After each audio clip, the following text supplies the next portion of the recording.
This podcast is brought to you by the IIEA, sharing ideas, shaping policy.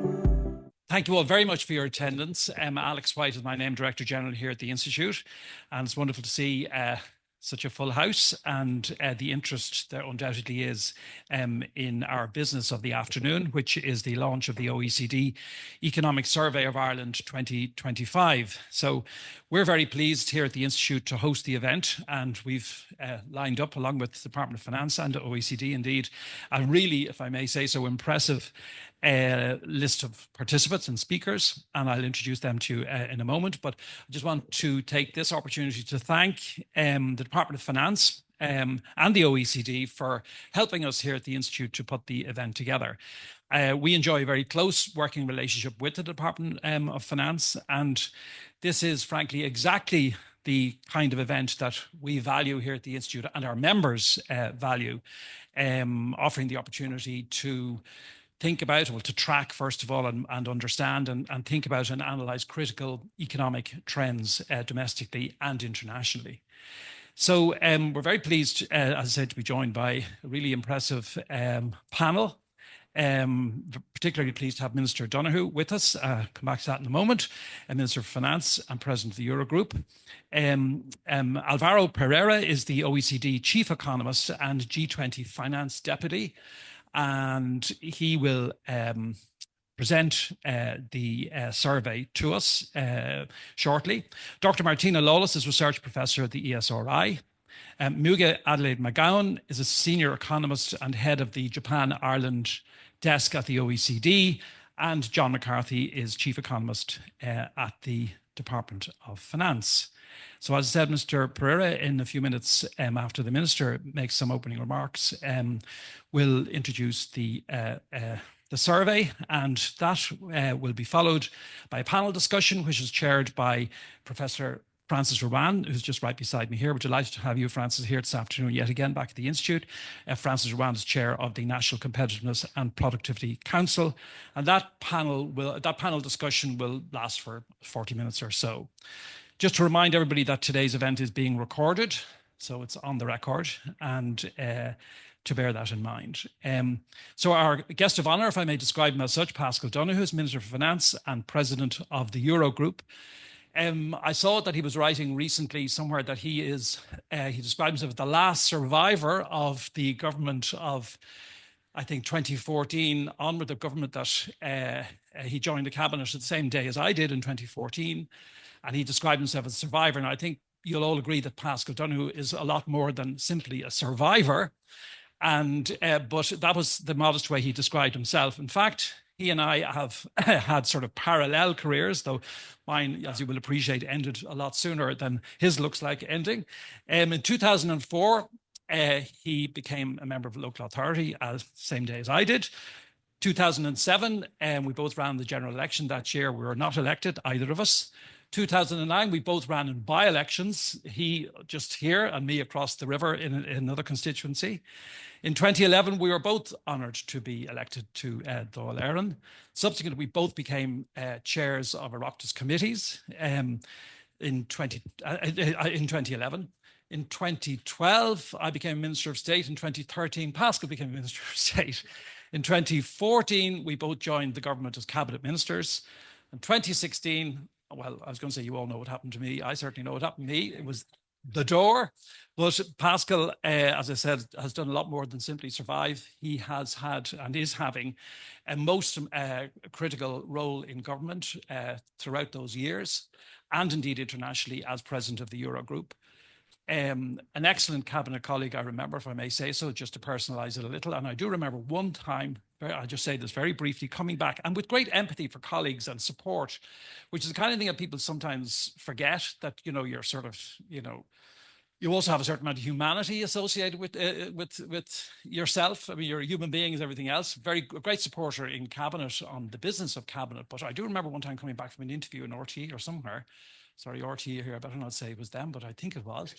And I imagine it was radio because it was during the day. And I was out there thinking I was doing a great thing, telling the world about broadband or something, or some great initiative that I was so pleased about and delighted about, or maybe it was air code actually, or something like that.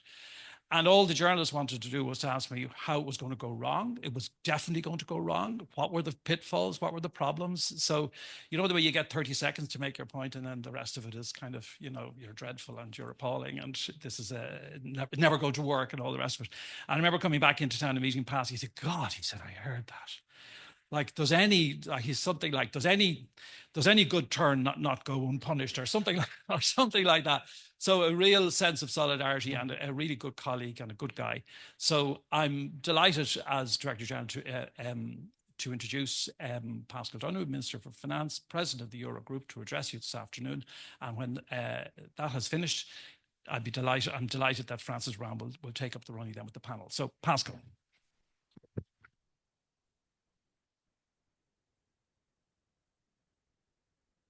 Great. Thank you very much, Alex, and good afternoon to all of you. Two elements of the relationship with Alex that I want to particularly identify before, as he is still here, is the first one is that Alex and I also had one other experience that we shared, which is both of us went to Malawi as in conjunction with Trokra. And when I was out there, I had the opportunity to really get to know Alex, which leads on to my second point about him, which is what a loss he was to Ardoyle and to government. Because for all of you who have worked with him in a legal career that then flourished after he left politics, and then have seen him lead the IIEA, you'll appreciate what a loss he was to those of us in public life. Because of the qualities that he so evidently possesses. So that's why it's always lovely to be here, Alex, and thank you for all the great work you do leading this really important institution here in Ireland. So with that recognition offered, I do want to move on to the more general recognition of the importance of this publication today, and also the relationship between Ireland and the OECD, the Organisation for Economic Cooperation and Development. And all of the finest qualities of that organisation are evident in the rigorous, impartial analysis that they are publishing today, which is their biannual economic survey into the economy of Ireland. I want to thank all of the team who've been involved in doing this, but in particular, I want to thank my colleague, Alvaro Pereira, the Chief Economist of the OECD, for your work and your presence here today. Alvaro has many great qualities as an economist, but he's even greater qualities as a book lover. So any questions that you want to put to him later on, please do touch on the economy, but also touch on other issues of the soul, like what books he has read and any recommendations that he could offer. But hoping that we do get to that, let me just say a few words about the organisation that he's representing here today and all of his colleagues. Noting that the relationship between Ireland and the OECD now goes back to 1961. And when you read the historical records of that period and read the history of Ireland in the 1950s and into the 1960s, as our predecessors were opening up a debate regarding how we can modernise Ireland from a social and economic point of view, they saw their relationship and their membership with the OECD as one of the invaluable anchors to how Ireland could identify sources of learning, ways in which we could do better, and also to place ourselves in a framework that was far greater than just our own national horizons. And the relationship that we began with the OECD and then subsequently, and even more fundamentally, our relationship and then membership of the European Union is all about that. A recognition that through deep multilateral cooperation, turning partnerships into friendships, learning from each other in a very solid framework is at the heart of how countries come together to avail of opportunities and deal with difficulties that they couldn't do on their own. I hope and believe this has been a two-way relationship over the years, that not only have we gained, but we've also contributed, and we've done so because of our understanding of how important the OECD is and how important it is that we support their work in a world that we all know is changing so quickly. Because no country, no matter how powerful they may be, can achieve more individually than they can collectively. And organizations like the OECD offer us the best rules-based framework within which we can do that for some of our most pressing challenges. And this report lays out the strengths that they have. It provides a very comprehensive, a very rich, but also a really balanced assessment of where the economy of Ireland stands here today. And for any of you who are familiar with their work, you'll be able to see the insights they bring to bear. But I hope there are some who are perhaps a little earlier in their journey in life in thinking about economics or thinking about the economy of Ireland. And if they are, they'll see a publication from the OECD that above all is very accessible and very clear, which is really important in a world in which we're trying to bring evidence and insight and ensure the role of evidence is protected in public debates. So there's much within the report that goes into the current features of the economy. My assessment regarding where we stand is very much in line with that of the OECD. So let me just touch on some of the structural chapters that are identified in the report and some of the matters that are raised. So overall, we have an economy that continues to be in a relatively healthy position. As I look back on all of the different challenges and shocks that we have endured, I remember when Brexit happened, as I'm sure you all do, and what that could have meant for our economy. I will never forget being seated at my desk in the Department of Finance and being informed that over 600,000 people were about to become unemployed in less than 2 weeks because of the pandemic, and that we had to shut our economy down. And then similarly, we're also experienced with the effect that sharp increases of inflation had on living standards. But if you look at where we stand at the moment, it is overall a case of the value of resilience being well made. And nowhere is that clearer than where we are with regard to employment, which is again laid out in the publication today.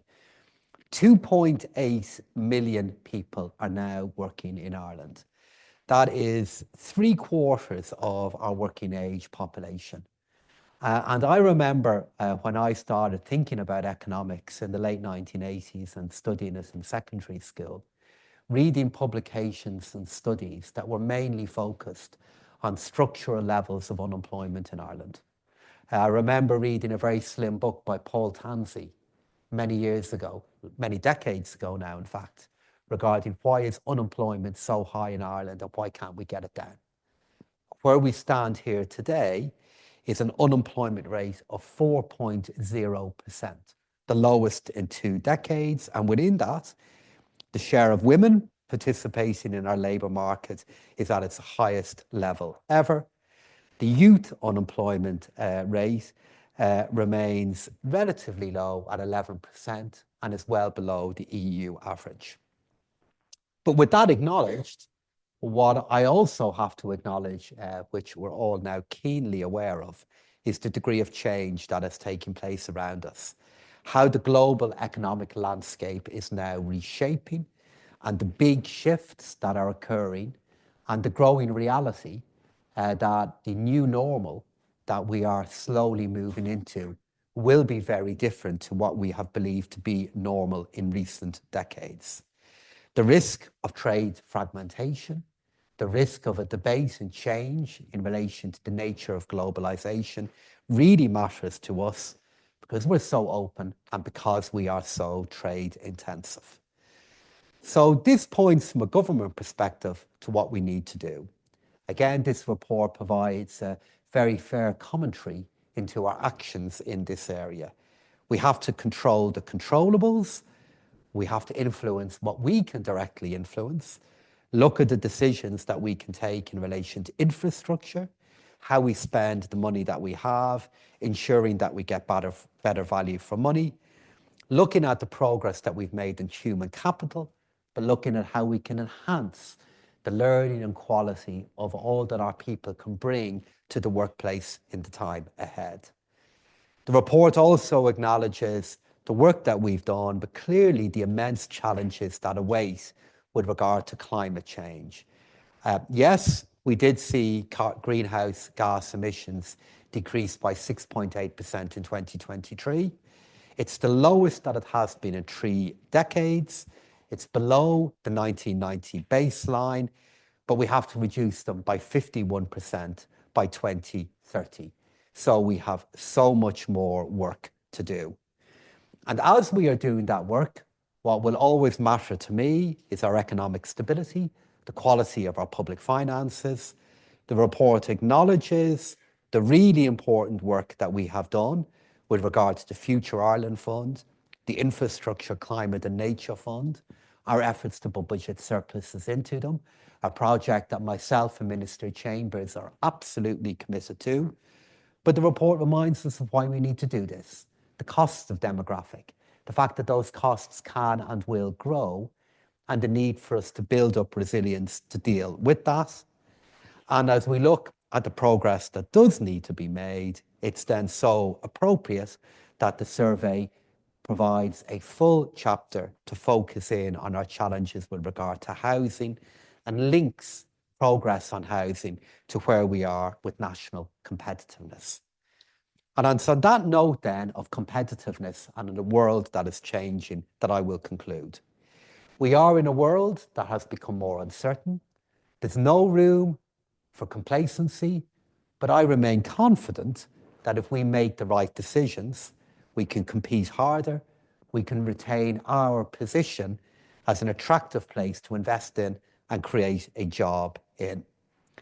But where we are with our housing, where we are with infrastructure, where we are with the resilience of our economy are the policy areas that will enable that progress, and the OECD has rightly made that connection. While we stand today in good shape, we absolutely know that national economic success with the challenges that await cannot be and is not a given. The global economy is changing, we are changing, so we need to continue to prepare for it and build up resilience for those challenges. That means we have to look at new technologies, have to exploit opportunities, and then deal with challenges that await. What this survey does is it doesn't just describe those challenges, it also offers potential solutions. It's why the OECD is so important. It's why our relationship with them matters. And this report and that relationship is a vital piece of our policy architecture and provides today a really important input and template into policy making that I expect and I'm confident will be studied by all economic policy makers in our country. So thank you, Alvaro. Thank you to the OECD, and I look forward to a good discussion on this report.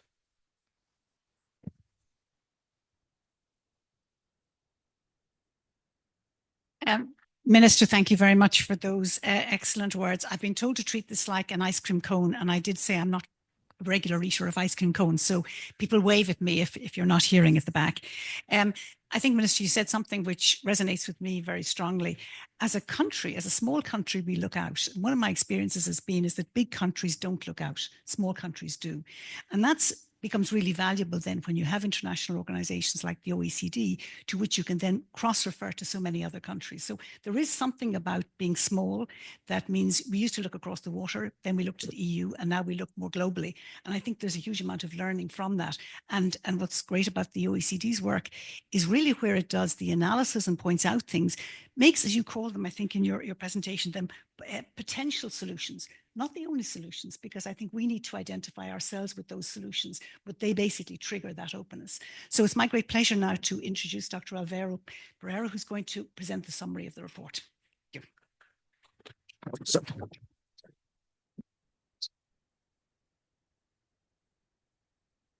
Well, first of all, it's a pleasure being here, and Minister, with Minister Donohoe, well, and everybody from the Ministry of Finance as well. In particular, it's very interesting for me to be in Ireland because you said that it's a small country, but it's much bigger than that sometimes you portray yourselves in many ways. Ireland is an example to the world of good policy making over the years. If you go back 3-4 decades ago, and if you read books and articles 3-4 decades ago, and how people perceived Ireland, and what were the prospects for Ireland, I think very few people would understand that a huge economic miracle would take place in this country, with significant increases in standards of living, and with rates of growth that have been the envy to the world. I can say that because I'm also originally from a very small country, Portugal. And for us, and I was in government before, and when I was in government, and even before I went to government, the model that I wanted to follow and I argued for many, many years was Ireland. So in spite of all the challenges that you've been having throughout the years, and all countries have challenges, I think the Irish people should be very proud what you've been accomplishing over the last few years, and they should be very proud in terms of the good policy making. Then you continue to have and examples that they have for the world. You were mentioning the funds and thinking about how can we address some of the big issues that I'll talk about that many countries of the world face. And again, Ireland is giving the example of good policy making. I'll explain why in a second. So it's a great pleasure to be here to launch the Economic Survey of Ireland, the new one. As I said, we do this every 2 years. And I would like to thank my team, in particular Mugi, Patricio, and Vincent, for doing this report. So let me just walk you through what are the main conclusions that we have. So first of all, the Irish economy, as I said, continues to be resilient in face of external shocks. This graph basically tells you that there's been a very strong job creation and has driven also the domestic demand. If you think about, as the minister was mentioning, we have historically low unemployment and historically high employment rates in Ireland. And so very strong labor market. And despite GDP volatility driven by some multinational dominated sectors, the domestic economy remains robust. So we think that is important to say that modified domestic demand, the national indicator that excludes large transaction foreign corporations that do not have a big impact on the domestic economy, continues to grow strongly, as we'll see. And we forecast that the next couple of years, you're going to have, again, strong performance in the economy. Another issue that I think has been worried about, a lot of people worried in the past few years, was inflation. We know that first, after the pandemic, there were some, not only in Ireland, but all across the world, some bottlenecks related to the pandemic that led to a rise in inflationary pressures. Then afterwards, with Russia's invasion of Ukraine, we had the largest energy crisis since the 1970s, and the largest energy crisis certainly in Europe and in Asia. And in spite of this, we were able to bring inflation down quite substantially. And you can see that in Ireland, inflation also came down quite significantly, even though it's important to say that service price inflation, right now, average inflation will be around 1.5%. But service price inflation continues, like in many other countries, continues to be what economists call sticky. So it's not coming down as fast as we would like. And this is the source of, we need to monitor what will happen so that to see whether service price inflation will continue to go down. These are our forecasts for this year. As you see, growth is set to be robust. We projected that modified domestic demand will grow around 3% in 2025 and 2.7% in 2026. GDP figures are, as you can see, slightly different, but very strong too.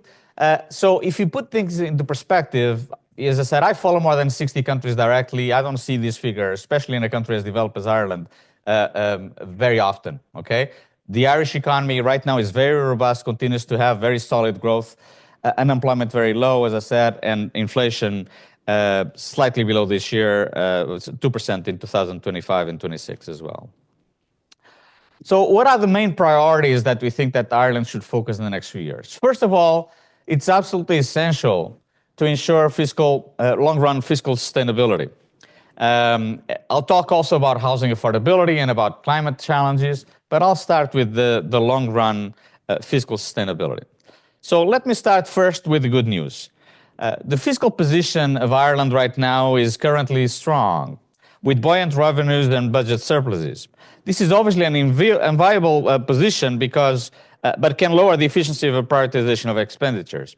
Fiscal prudence is needed given the medium-term pressures from aging costs, infrastructure and housing gaps, but also defense and climate change. Just to give an idea, just if you focus only on aging. So first of all, good news. We are all aging, and on average, all across the world, we are gaining a lot of life expectancy. Just to give an idea, in the last 25 years around the world, we gained more than 4 to 5 years of additional life expectancy. All of us, on average, have now a possibility of living healthier lives 4 or 5 years, okay? So these are the good news. Good news too, if you think about when we built our social security, our education systems in the post-war era, good news that we used to work until 55 or 60.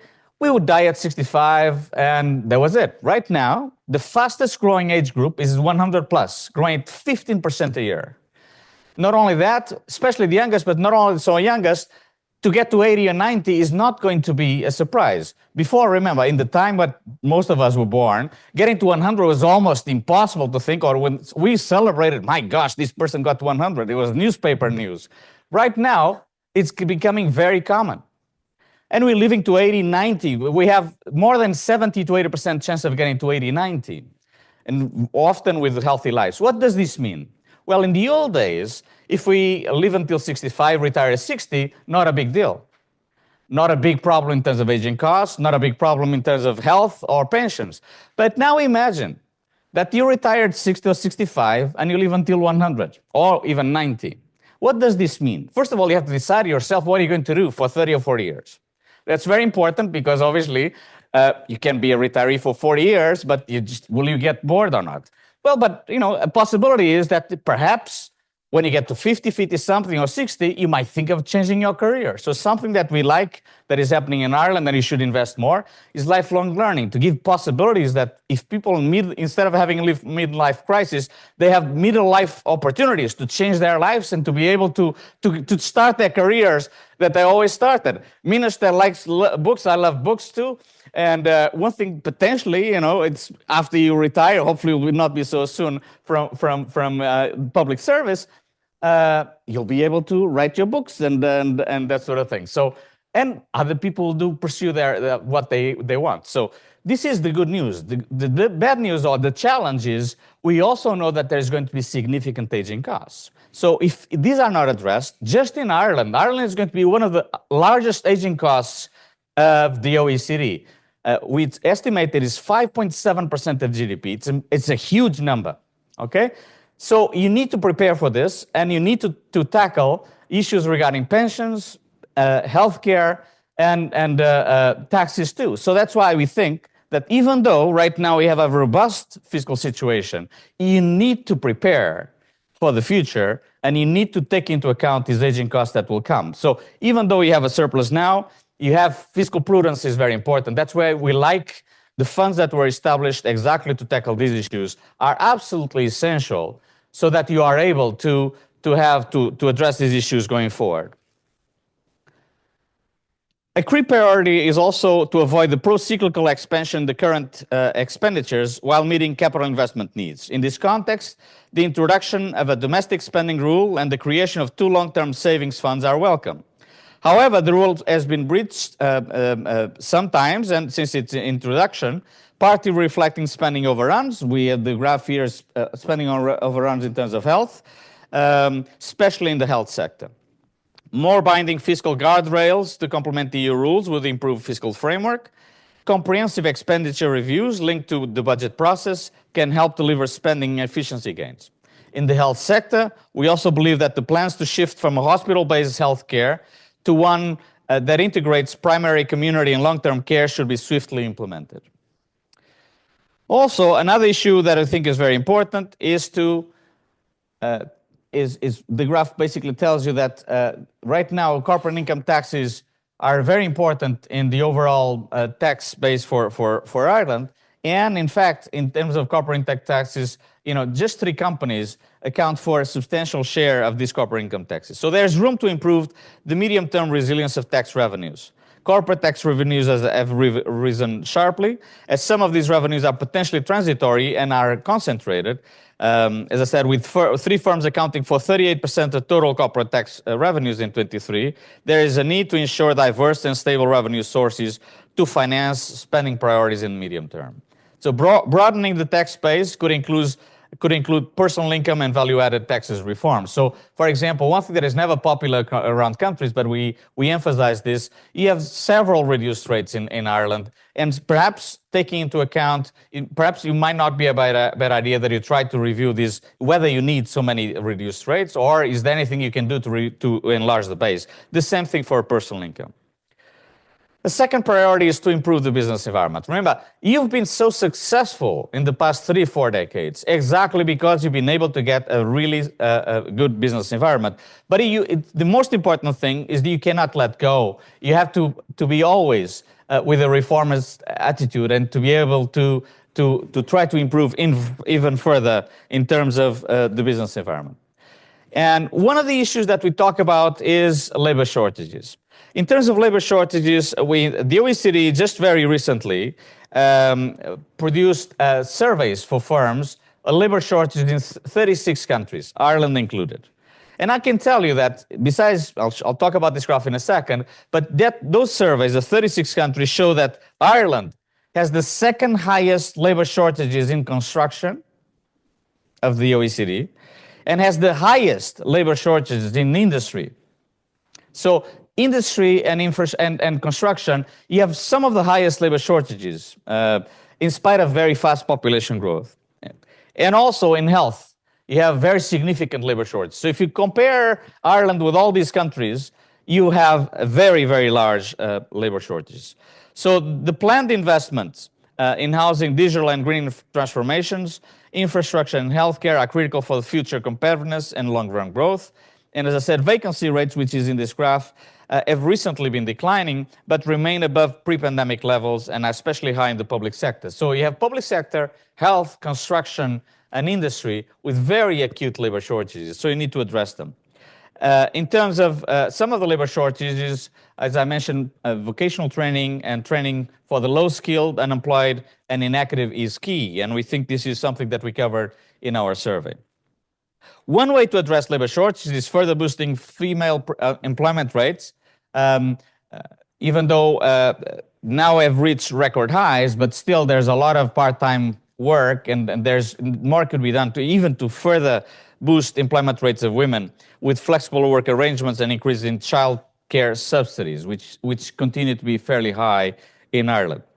Nevertheless, the high cost of childcare remains a barrier for some groups to enter the work for longer hours. Making such support more targeted would also help. Another issue that I would like to highlight is that lengthy court proceedings and high legal costs can also reduce competitiveness. Competition-enhancing reforms, easing the setting up of multidisciplinary practices can help lower legal costs, and the efficiency of case management and planning in the court systems should also be boosted. So this is an area we think that is quite important so that you continue to be a country that has a good business environment. The topic that we know that everybody's talking about in Ireland, and this is the topic that not only is affecting Ireland, but many other countries. If you think about Canada, Australia, many Southern European countries, housing affordability is by far the most important issue that people are talking about. Partly because, especially younger people, I think about my own kids. Can they afford to have a house? They're not in Ireland. They're somewhere else.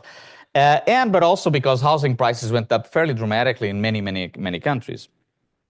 So we know that after the financial crisis, housing investment did not keep up with the pace of population. You can see in this graph that You have housing stock on green, and yellow is the population growth. You can see that after the financial crisis, population growth vastly outpaced housing investment.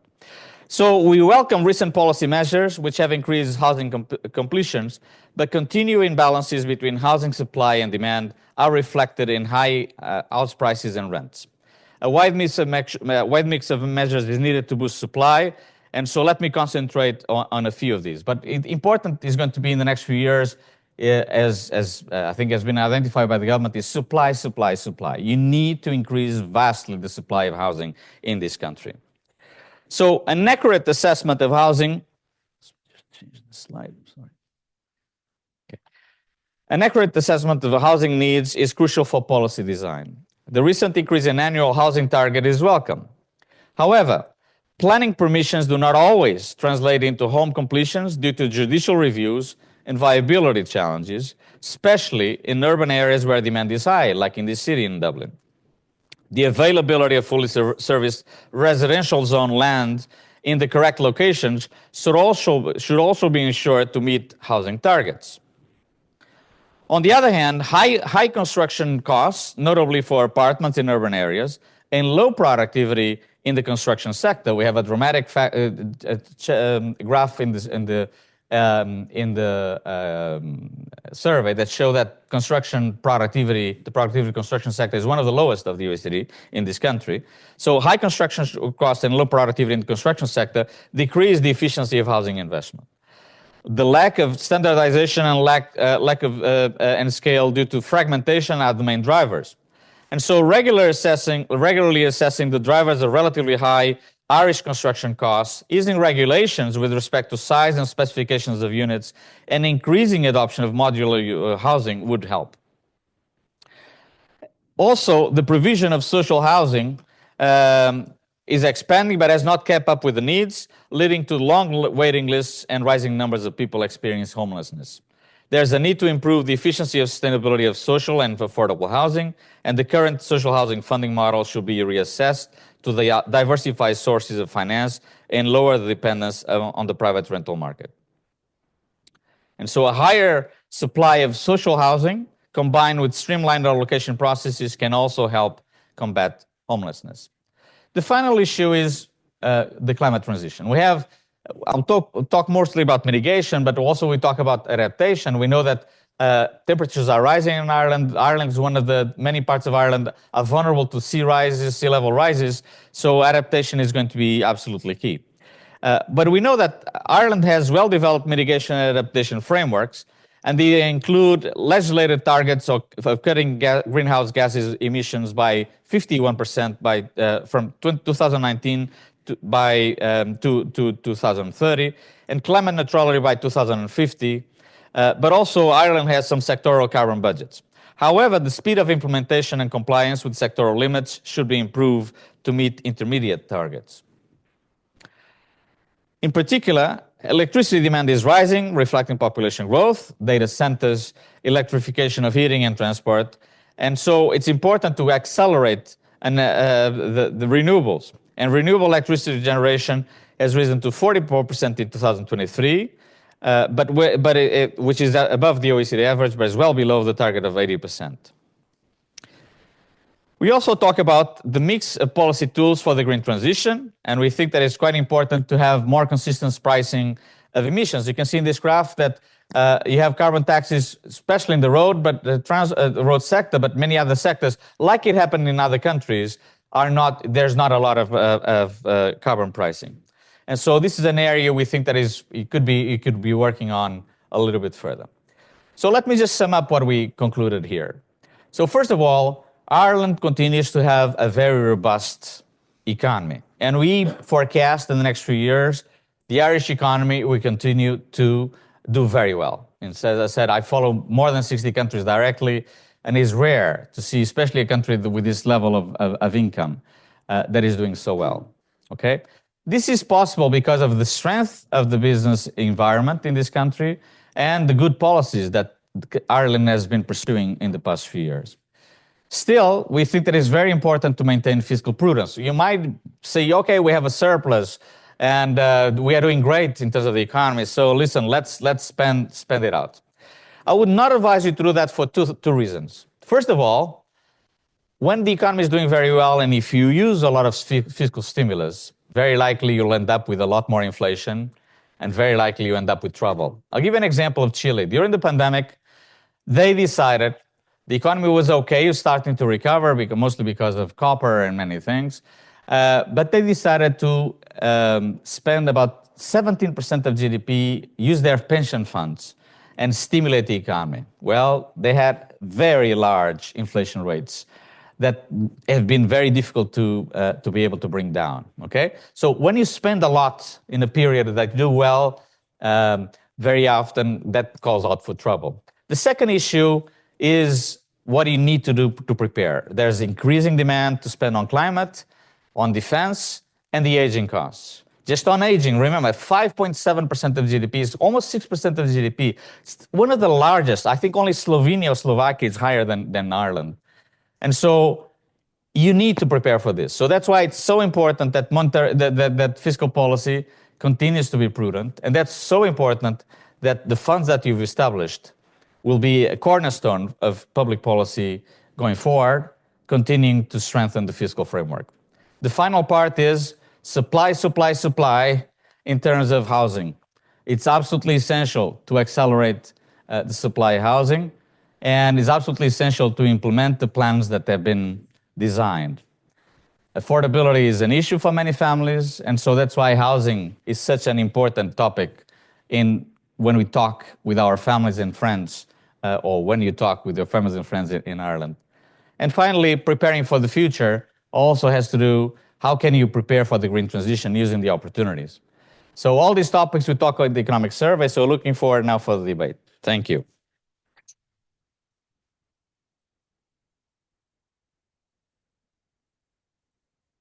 Thank you very much for that very succinct presentation of what is a long report that I commend all of you to have a look at. I'm one of the lucky older folk who's got a paper copy, but for the rest of you, there's copies online and there's ways of accessing it, which I encourage you to use. I think what this shows is how the OECD brings a number of issues together at a point in time. They're not issues we don't know about, and that's not to say that you're rediscovering the wheel, but you're bringing them together in a way that I think gives a new echo. So the fiscal sustainability issue, and the reality is it's very hard for a government when it has money in the coffers and pressures outside to actually maintain the tightness of the fiscal rules. It's very, very difficult to do. You mentioned in the report about healthcare, and I think it's a crucial area for saving costs into the future, given the aging population.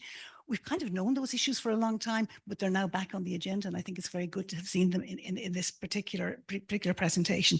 I think lifelong learning is something we haven't done as much of because we've had people longer at school, so we haven't had to. But now we've got technologies that have come out since people have long since finished school and college, and there are other things that they need to learn. So there's a direction there that I think we need to go. So it's really fantastic to see a number of these threads brought together, and if you like, repeating messages coming from this outside view, but reflecting what it is that we're finding inside. So thank you very much for that. Now we're going to have each of the panel to say a few words, and they've got 5 minutes each. And I have a bell, which I'm going to be merciless on. I was our two speakers before. Alvaro went very slightly over. The minister was on the button, so we want to have very good explanation. Alvaro had a lot to say, as are the ministers. So we're going to start with Martina Lawless from the ESRI, who's going to say a few words on her response to the report. Okay, thank you very much.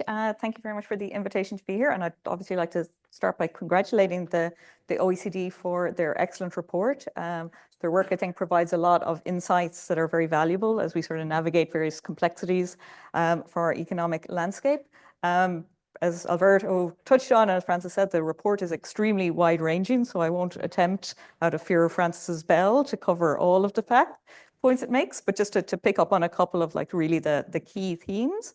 So the kind of first element that they really emphasize is this idea of the importance of fiscal sustainability for the country, and that's based on a foundation of economic sustainability. And right now our economy is obviously facing quite a lot of challenges. Many of those are external, over which we've kind of very little control, although we need to kind of think about how we would deal with them or respond as they arrive. But we also have a lot of kind of challenges and risks that are coming from domestic pressures. And these are the ones where I think, therefore, we have a bit more control. And therefore, we need to really focus on addressing those to strengthen their economic and fiscal frameworks, so we're more robust as the potential external shocks come towards the economy. The one that the report really focuses on, particularly both in the economic section, but also particularly in the housing special chapter, is on the infrastructural deficits that the economy is really facing at the moment. Linking this to the fiscal framework, I think there's perhaps throughout a sort of controversial kind of proposal there. You don't quite say that maybe the fiscal anchor should be different for current spending than for capital spending. Tight rein put on current spending to allow for some of the investment, but that's maybe an idea for the discussion and the shape of the sort of fiscal framework. Now, while economists, obviously, we always talk about risks. When it comes to infrastructure, I think maybe we've been too risk averse and too cautious in this country for a long time. If we look at how population projections have emerged, if you go back to the 1980s and look at the various iterations of population projections that have been put forward, they've basically consistently undershot where the economy has actually gone to. And this sort of undershooting of projections, or this caution in how we look forward, has maybe been one of the key drivers of our kind of infrastructural deficits that have developed now. We've been very cautious about certainly how rapidly the economy grew in the 1990s, how rapidly it recovered from the financial crisis.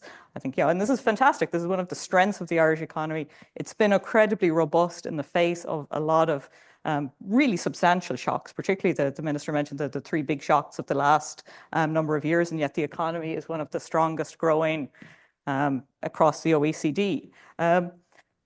But then we've held back on investing in infrastructure because of the caution in forward looking.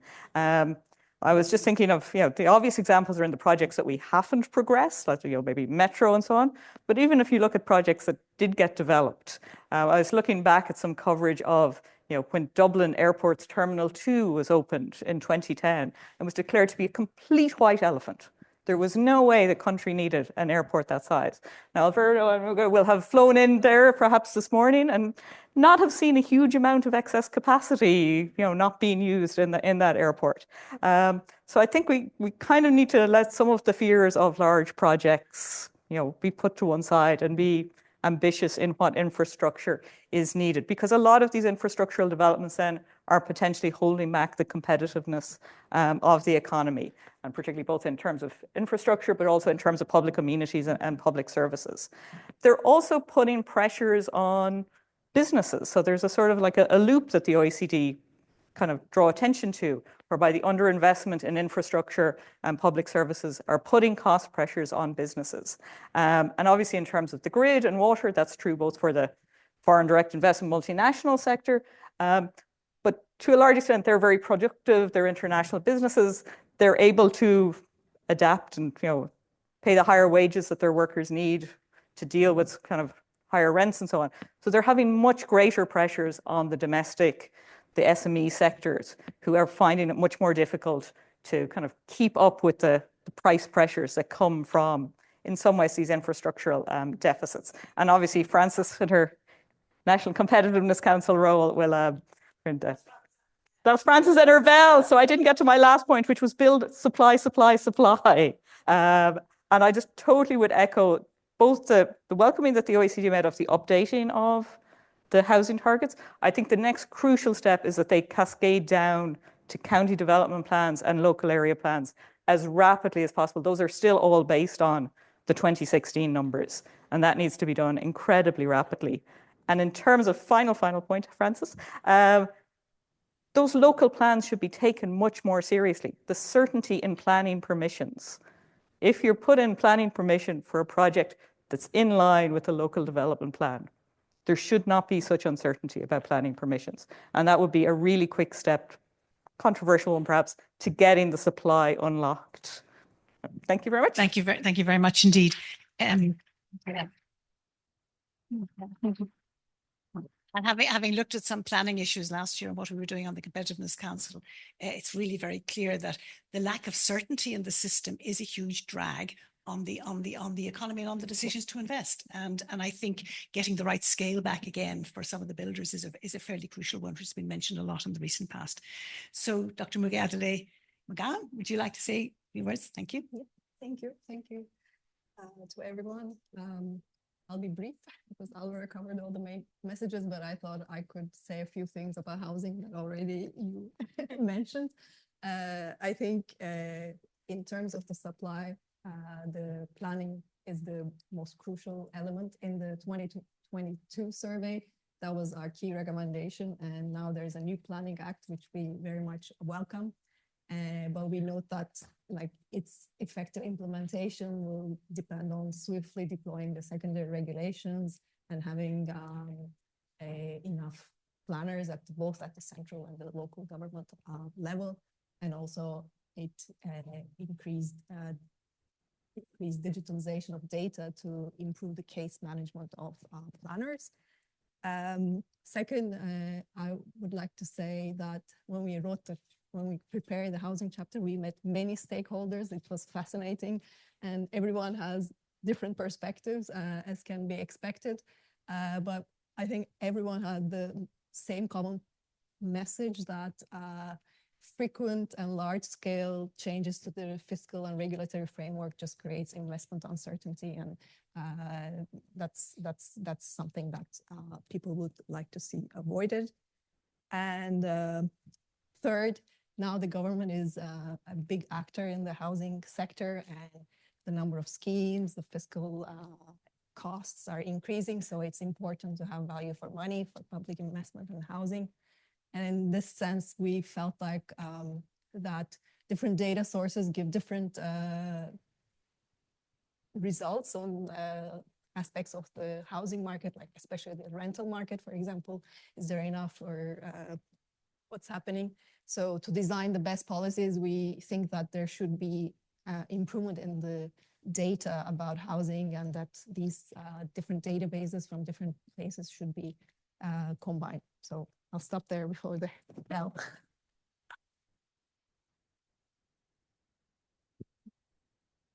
Thank you very much. And I didn't even have to touch the bell. So this is definitely a learning occasion. I think it's one of the things that it didn't feature in the report, as from what I could see with my very quick look at it last night, is the work that the OECD has been doing on housing with these very big international projects.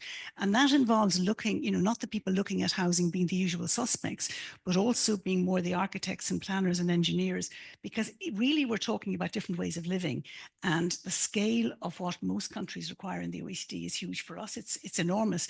But that notion of having a wider group of people in at the very beginning, co-designing, I think is something which the OECD seems to have learned from. And I think there's a lot of material I've seen on the website, which I think is hugely valuable to people in Ireland who are in that sphere. So final speaker is John McCarthy from the Department of Finance. Love to hear from you. Thank you. Okay, thanks very much, Frances. And like others, just to thank the OECD team. Really a pleasure working with them. I think our engagement began about a year ago on this report, so it's great to see the culmination of all this work really in an analytically strong and empirically rich piece of analysis today. Maybe just three brief points from me: one on the near term, one on the medium term, and then unsurprisingly one on the public finances. On the near term, obviously it's not the focus of the report, it's more structural in nature. But just to say, I think your near-term assessment is very similar to that of the department. I do notice the title of chapter 1 is Resilience is in the chapter, and I think that's really crucial because of what we've been through over the past couple of years. I was just Googling some of the COVID kind of sequencing, and if you look at it, tomorrow, 5 years ago, was the first death in Europe on foot of COVID. 2 weeks before that, we had the UK leaving the European Union. The pandemic then, and then people have mentioned the energy price shock.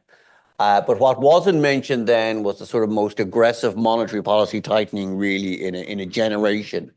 And the economy has really come through those, a combination of supportive budgetary policy, of monetary policy, but also the inherent flexibility. Alvaro, I think this is the point that you were making about the sort of business environment in the economy as well.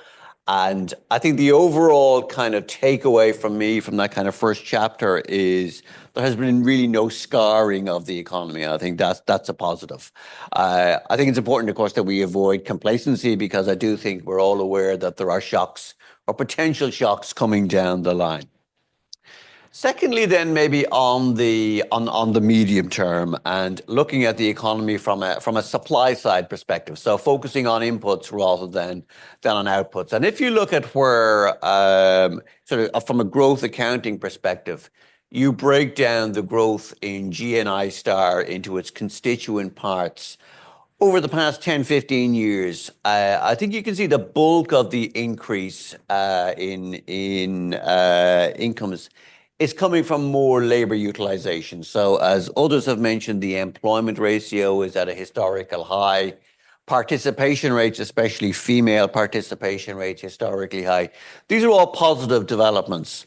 But maybe what's less positive really, and the report touches on this, is that productivity hasn't been particularly strong over the past 10, 15 years. It has really been maybe an employment miracle rather than a productivity miracle. And, you know, from where we're going, and this comes back to the point that Alvaro would have made on demographics, etc., where we're going, where we'll have demographic headwinds really kicking in from about 10 years' time, if they're not offset by a kind of reversal in this weakness of productivity, we will really be looking at a fairly substantial easing in the trend growth rate of the economy, with implications, of course, for tax revenue, for spending, etc.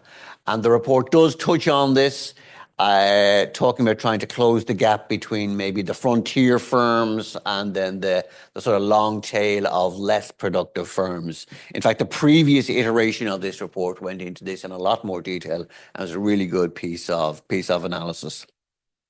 Finally, then on the public finances, I mean, I think it's really useful that the report highlights some of the short-term vulnerabilities, but I think the medium-term vulnerabilities are really crucial. I think it's important to plan for those. I mean, when I'm talking about the medium-term vulnerabilities, I mean, in the department, we often refer to them as the 4Ds. People here will be conscious of what they are, but Alvaro, you mentioned sort of by 2050, I think it is, or maybe 2060, sort of 6% of GDP will be the cost of demographics. Even within the next 2 years, it'll be 10 years, it'll be 2% of national income. So these demographic costs are really coming at us thick and fast.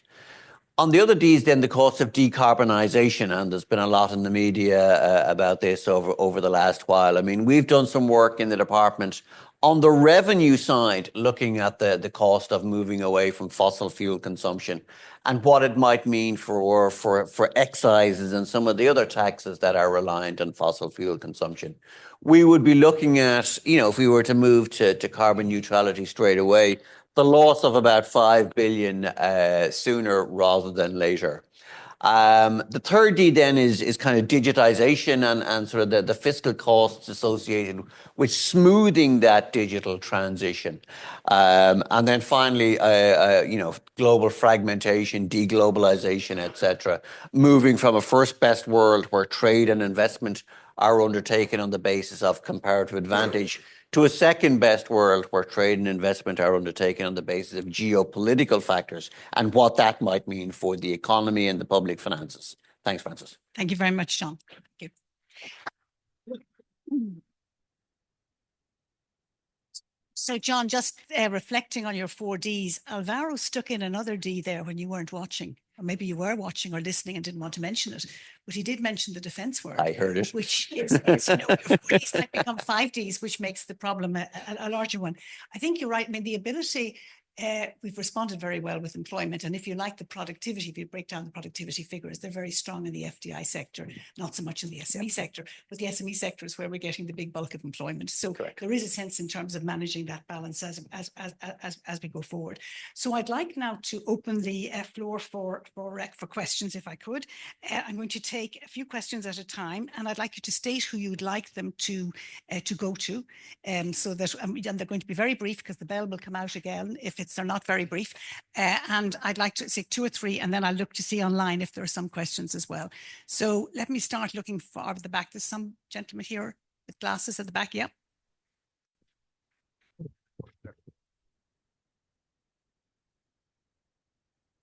Name's Eamon Quinn.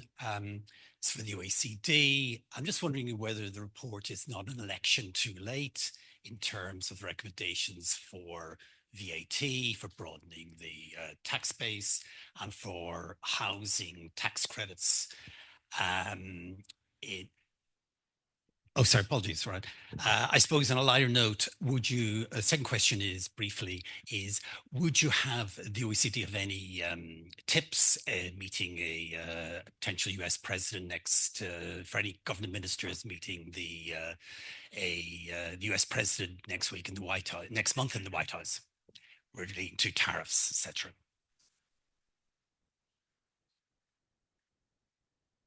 Thank you. To a very quick one on the back of it, and same lines.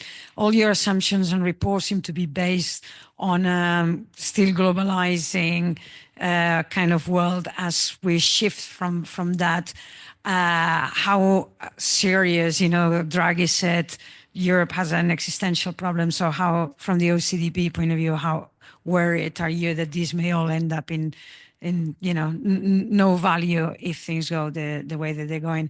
And last, there's been a lot of criticism about data such as GDP, that it's all very quantic and it's all very material based, without, like, a country can have great GDP numbers, but maybe a very high suicide ratio or a very high consumption of fossil fuels.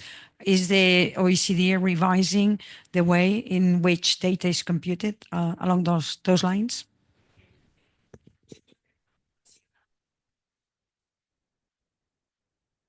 Yeah, Ronan Tynan, you keep talking about a demographic cost, but I think the Chief Economist of the OECD did offer some innovative perspectives, shall I say. And I just want to put it to the Minister that it's a fascinating way perhaps of addressing it, because over a 5-year term of government, for example, if there was a huge emphasis on public health, I want to put this question to you, obviously, getting people to think about their lifestyles, an emphasis on health prevention or disease prevention, because most of health costs are lifestyle. But if we ignore that, we're just facing what will be a huge, because health, unfortunately, has a tendency to run completely out of control. Thank you very much. Thank you very much. Nora Owen, who's happily reaching that age that Alvera talked about. I'll be 80 in 4 months.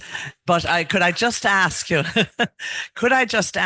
have we a structural problem in Ireland for Paschal as Minister for Finance to actually set up a proper section in the department to deal with the 60 to 90-year-old phase of life that you've put out? And have we a structural problem? Because an awful lot of our services are provided by charities. And so they get donations, but then nothing structural sometimes happens to provide for older people, particularly, say, in the area of dementia and that. So I just wondered, have we reached a point now, because of people living longer, that we need to look how we deliver public policy on health?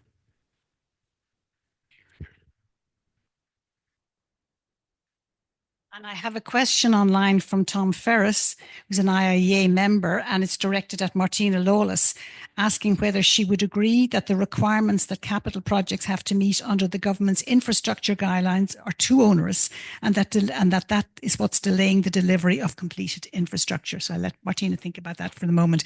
So just before we take those 5 questions, just one which I don't know whether Alvaro and the Minister would like to comment on, but I presume a lot of the work on this report was done during 2024 and was being finished up at the end of 2024. And there have been certain developments since the end of 2024, which have caused us to look at the world in a way that's somewhat challenging.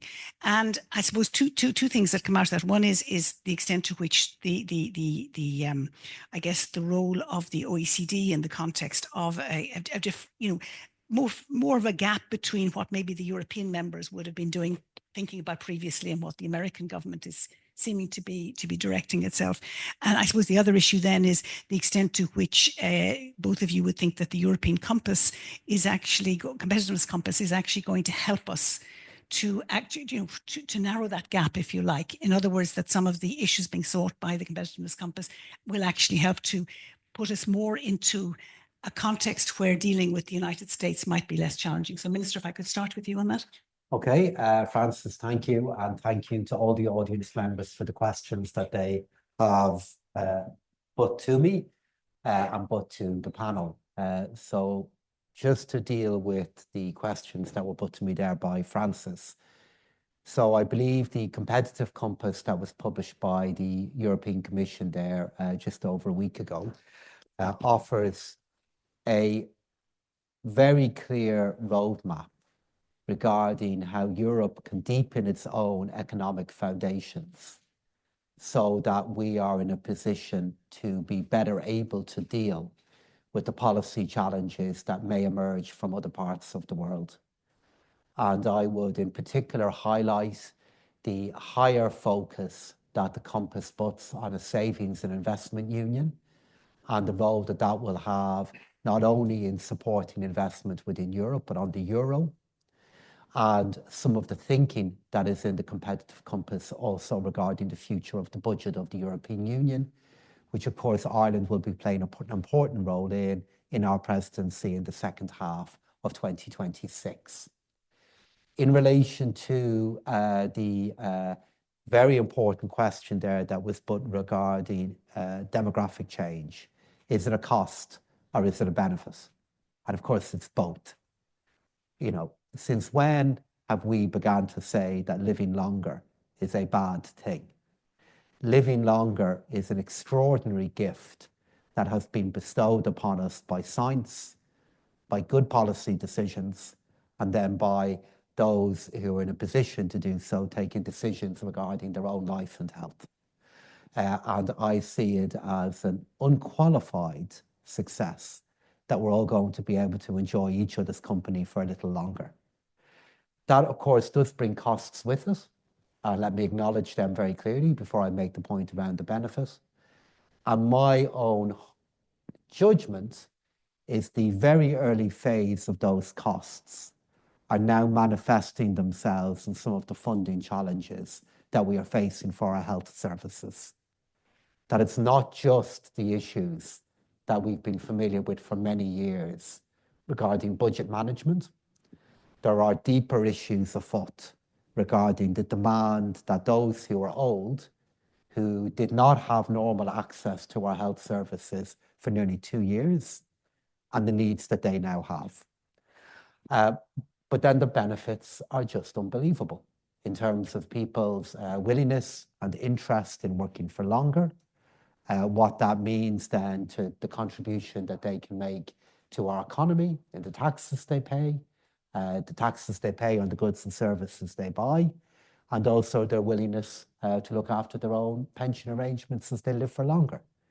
So huge benefits there, but I think it's very fair to say that perhaps in our public debate on that, we're not giving that side of the equation the policy prominence that it needs. But to give you maybe a bit of confidence that we're thinking about it, very shortly, the Department of Finance is going to be, and I will be bringing forward a publication laying out our own thoughts on the long-term demographic change within Ireland, and us as a department giving our assessment of it as well. And we're actually concluding that project, and John can speak a bit about it too.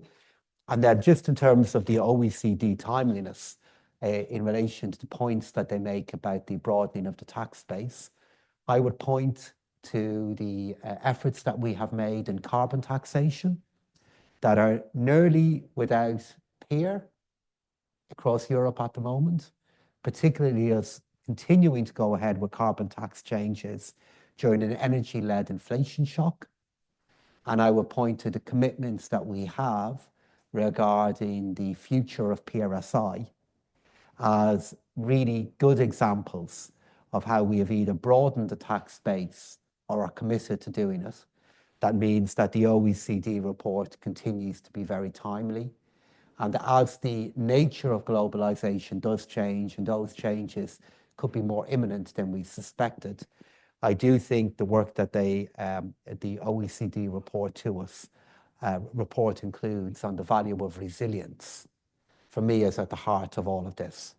Because resilience is not about being rigid as policymakers or as a policy architecture. Because if you're rigid with lots of change happening around you, you run the risk of just getting capsized. It's really resilience as a foundation that then helps us be agile.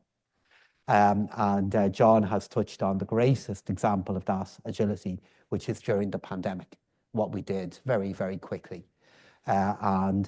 Don't foresee that scale of action again, but over time, having the resilience will help us deal with changes in our global economy. Alvaro, would you like to comment on the questions that came in your direction, the taxation, when the minister has got him his retaliation in first? But you might like to say Hardly retaliation. Oh my God, Francie. You've seen me in retaliation mode, and that wasn't it now. But the other issues, I suppose, the globalization, the continuing sort of, if you like, I mean, despite John's having the de-globalization as one of the issues, but there is a sense in which it's very hard to see things very differently in a globalized framework. And then my own question about I guess the OECD grouping, which spans parts of the world that are now voicing things in a somewhat different way, even if the gap may not be as great as the reality, the rhetoric isn't helpful to progressing things. Yeah, I think there was a couple of questions as well regarding whether we were too late in terms of our report and so on. Listen, this is something that we've been saying for a while, not only for Ireland, but for other countries. Broadening tax bases is something that we think is quite important, in particular in the context of an aging society.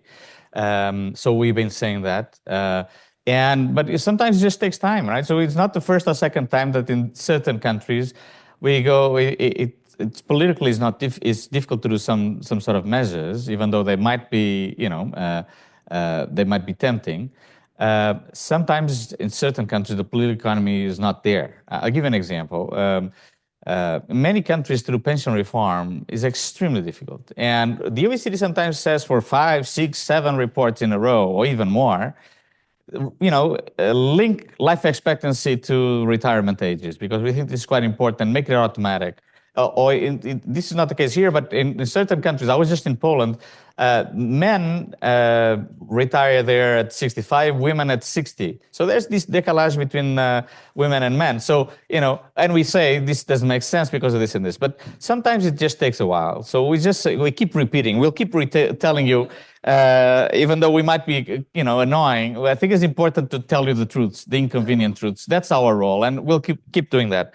Second, on multilateral system, listen, we know that trade has been one of the driving forces of the world economy in the past few decades. We also know that hundreds of millions of people left poverty, came out of poverty because of trade. This is a country that benefited dramatically because of FDI and because of trade. We think that continuing to have open the channels for trade, continuing to have the channels open for negotiations is key. And we hope that this continues to be in the future. This is what we hope, and whatever we can do to contribute will be there to do that. I would like also to mention a couple of things. First of all, on society, on the aging society, some people, rather than talking the aging cost, the aging society, they call it the longevity society, because really it's really a revolution. If you look at what had happened in the 50s and the 60s compared to now, it was very rare to have people going beyond 80. Now is the norm, and will be increasingly the norm, okay?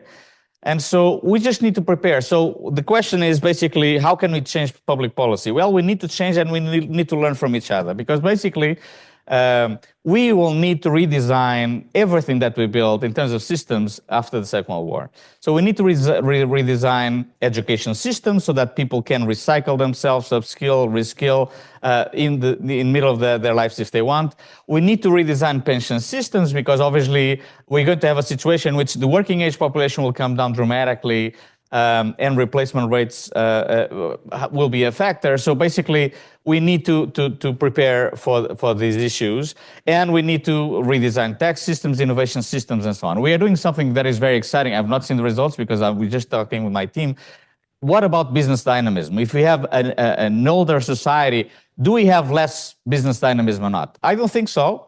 We are going to hopefully prove, but we're looking at the evidence right now. But this is an area that we need to look at. And so we think we just need to prepare for us to have a longevity society so that people live longer, happier lives, and everybody benefits. I think we need to do that. And we need to work together on this. Just if you give me just one minute to talk about Europe, because I think also the minister was mentioning this.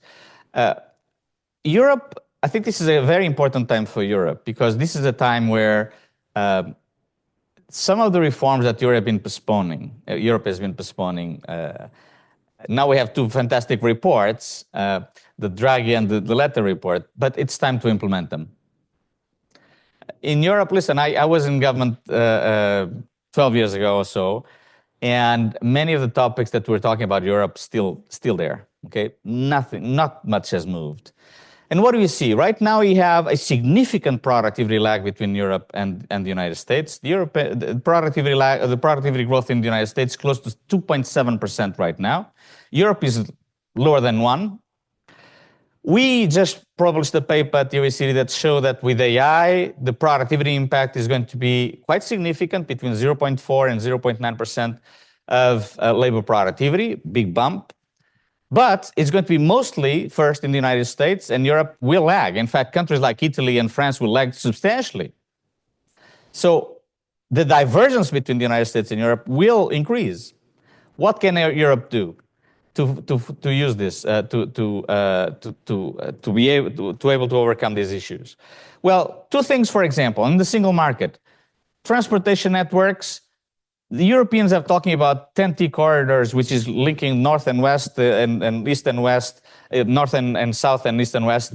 But they have not done it. Why isn't Europe doing this? Even in terms of public investment, European public investment, energy, it's a huge issue here in Ireland and many other countries.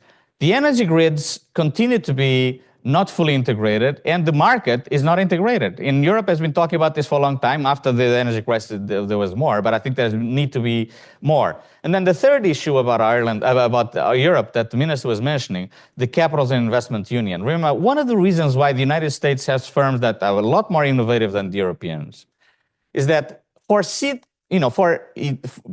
startups, the capital is there. So for seed capital, it's all fine. But when firms get to the crucial point of getting to 5, 6, 7 years or more to scale up, in the United States, they have venture markets, very large venture markets. They have private equity. They have a lot of possibilities of financing themselves. In Europe, where do you go? Where's the financing? It's mostly bank financing. So I think that here, this is where Europe needs to, in my view, advance a very strong venture market in Europe and be able to bring scaling up of firms in Europe rather than them being lured to the United States and not staying in Europe. But anyway, this is a very important point in time, and I think it's time for Europe to wake up to these issues. It's time, especially for Europe, to deliver. The failure to progress the capital market union must be one of the, I think it was seen as a kind of an outcome of the rest of Europe kind of working itself through the impact on productivity, the impact on industry and business. I think that wasn't just factored high enough in the priority that wasn't given to it over the period.